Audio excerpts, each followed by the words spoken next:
गोंयांत बेकायदेशीर रावपी फॉरेनरां खातीर सरकार डिटेन्शन सेंटर करतलो म्हूण मुख्यमंत्री पर्रीकार उलयला. वेगवेगळ्या केशींनी आडकल्ले कितलेशेच फॉरेनर गोंयांत बेकायदेशीर रावतात. तांच्या नागरिकत्वाचो पत्तोच ना. डिपोर्ट करचे पयलीं पुलीस असल्या फॉरेनरांक डिपोर्टेशन सेंटरांत दवरतले.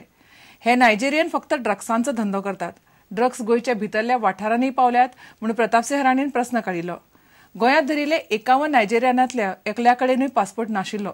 केंद्राचे फॉरेनर्स रजिस्ट्रेशन कायद्याक दात ना म्हणूनय मुख्यमंत्री उलयला. Lot of cases belonging to one nationality. Some are convicted, some are pending trial, and they are let off. I think we should deport these people. Why do you keep them here? बऱ्याचदा अडचण कशी येता 51 जाणांक आमी arrest केल्ले ते पर्वरीचे एकट्याच कडेन पासपोर्ट आशिल्लो बाकीच्यांक नॅशनॅलिटीच नाशिल्ली पण डिपोर्टेशनचो एक्सरसायज आमी स्पिडीन करपाक घेता ताका एक अडचण आसता आनी बारीक जर तूं केशी आसत जाल्यार त्यो केशी फाटीं घेवपाची तयारी करता. आमी ताजे खातीर डिपोर्टेशन करपा खातीर तांकां जे पळय ट्रान्झीट हावस करपाचें आसता. Transit it is not police custody, it is not also jail. ते ट्रान्झीट हावसा खातीर जागो आयडेंटिफाय केला म्हणजे एक पोन्नी शाळा. त्या शाळेंत थंय तांकां पुलीस गार्ड घालून दवरले वतले आनी मागीर तांकां डिपोर्टेशन केलें वतलें. Is many of them, the other day also we said, come with the intention of doing some illegal business. And that is what is spoiling tourism in Goa. अजूनही centralise Indian सगळ्या एअरपोर्टाचेर immigration पोस्टाचेर total complete centralise अजून जावन ना. Foreigner coming and overstaying doing some illegality. I think our the strength of our whatever that FRRO rules is slightly weak and is based on the earlier where very few people were coming.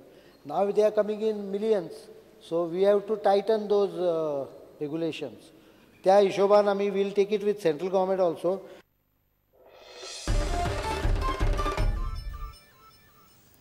सरकार लायटीची बिलां धरून बाकीच्या गजालींकूय e-payment पद्दत सुरू करता. गोंय सरकारान e-payment आनी E-tendering सुरू केलां. मुख्यमंत्री पर्रीकारान बुधवारा ही व्यवस्था सुरू केली. आयटी खात्यान गोंय इन्फोटेक कॉर्पोरेशना बरोबर मेळून पर्वरे हो सुवाळो केलो. ई-पेमेंट आनी ई-टेंडरिंग कॉन्ट्रॅक्टरांक बऱ्याक पडटले. पारदर्शकताय येतली आनी जगांतलो खंयचोय कॉन्ट्रॅक्टर टेंडर घालपाक शकतलो. E-payment service I have asked Nilesh why it can't be introduced to everyone and he tells me that they are ready. They are taking trial for GPSC on 9th August, 8th August. And maybe within a month's time it should be online for electricity bill. I had a long discussion these days with electricity and I expect GEL is working with them. You can pay your bill advance. Why it can't be? I can just walk in and pay whatever amount I want. There may be bill or no bill. I think in next 2 months these all things will come. Online payment will come. Payment in advance mechanism will come. We have discussed it. The mode of payment for various fees towards the tendering, like tender processing, tender document fee, EMD, were as on date accepted in the form of a DD or any other physical form. And that's the reason government took an initiative and decided to accept e-payment.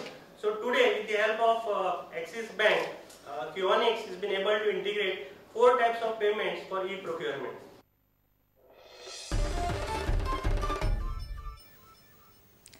ITI ॲडमिशनांच्या मुलाखतीची वेळ अकस्मात बदलिल्ल्यान पणजे आयिल्ल्या शेकड्यांनी भुरग्यांचे बुधवारा बरेच हाल जाले. सकाळी 10 वरांचेर इंटरव्यू आशिल्ल्यान भुरगे गांवागांवांतल्यान फांतोडेर भायर सरून धक्कसपाटे काडीत सकाळी 10 पयलीं पणजे पावले. मिनेझीस ब्रागांजा हॉलांत येवन पळयत जाल्यार ITIचो एकलोय अधिकारी ना. भुरगे चाळवले. इंटरव्यूआची वेळ बदल्ल्या म्हणून पेपरांनी जायरात दिल्ली म्हणून सांगून ITIच्या संचालकान हात वयर केले. चालू वर्सा सावन ITIत प्रवेश दिवपाची पद्दत सरकारान बदलल्या.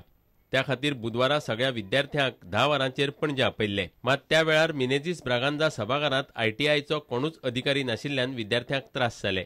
सांग्या सावन येयल्लो सद्या सकाळी भायर सरलो एडमिशना खातीर आनी प्रॉस्पेक्टर दिला तो प्रॉस्पेक्टराचेर सारकें आमी प्रॉस्पेक्टर पण येयल्लो मेन म्हणल्यार. पूण आयज सकाळी हांव 8 पावलो हांगासर बेगीन पूण आनी 10चो टायमींग आसलो आनी कितें आहा हांगासर यो जाल्यार ते म्हणटा कितें 2 टायमींग म्हणूंक लागले एडमिशनाक. दोनांक हांगासर येवन सांगले पयलीं 8-10 सांगलेलें आमकां. 10चो टायमींग दिल्लो आसा इंटरव्यू घेवपाची भुरग्यांची आतां ITIची 11 जाली तर अजून तेंची जाग ना काय ना. मुलाखती खातीर विद्यार्थ्यांनी सकाळीं 10 वरांचेर येवंक जाय अशें प्रॉस्पेक्टसांत बरयल्लें. मात ही वेळ बदलून तशी पेपरांनी जायरात दिल्ली अशें ITI संचालक Alex D'Costaन सांगलें. Even though in the prospectus the round was shown to start at 10 a.m., we had revised the timings of the rounds and notice was published on 17th of July on all papers and on 19th of July on all papers. So maybe they have not read this notice which has come on the newspapers, and maybe there has been some inconvenience to the candidates. प्रुडंटा खातीर सुशांत पळ. घेऊया एक विराम.